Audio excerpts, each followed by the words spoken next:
Channel channel کو subscribe کریں اور یہ بیل آئیکن پر بھی کلک کر دیں تاکہ ہر آنے والی ویڈیو سب سے پہلے آپ کو مل۔ بسم اللہ الرحمن الرحیم، صلو علی الحبیب صلی اللہ علیہ محمد۔ راشد عطاری روحانی علاج لے کر پیش خدمت ہے۔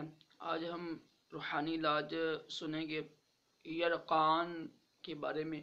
یرقان ایک بہت ہی خطرناک بیماری ہے جس میں جگر خون نہیں بناتا اور آہستہ آہستہ انسان بالکل ہی کمزور ہو جاتا ہے۔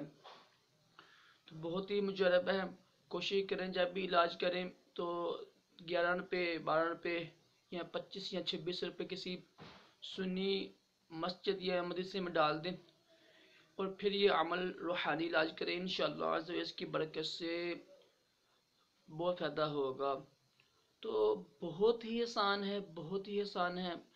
آپ نے کرنا صرف یہ ہے کہ وہ ہوتے ہیں نا کالے چنے بھونے ہوئے، کالے چنے لے لے بھونے ہوئے تھوڑے سارے، اور اس پر نا اول آخر درود شریف پڑھ کر سورۃ فلق اور سورۃ ناس، قرآن پاک کی سب سے آخر والی جو دو صورتیں ہیں نا، سب سے آخر والی جو دو صورتیں ہیں سورۃ فلق اور سورۃ ناس، یہ ایک بار پڑھ لیں، 3 بار پڑھ کر اس چنوں پر دم کر کر اس کو تھوڑے تھوڑے کھائیں روز، انشاءاللہ اس کی برکت سے یرقان صحیح ہو جائے گا۔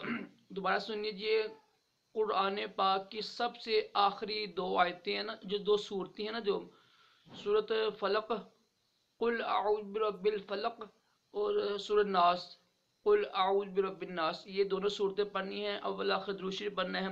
ایک بار پڑھ لے، 3 بار پڑھ کر یا 3 بار پڑھ کر چنوں پر دم کرے اور وہ چنے کھایا کرے، انشاءاللہ اس کی برکت سے یرقان آپ کا صحیح ہو جائے گا۔ اللہ تعالی ہم سب کو یرقان اور تمام جسمانی روحانی بیماریوں سے محفوظ رکھے اور دونوں جہانوں کی بلائیاں عطا کرے۔ اللہ حافظ۔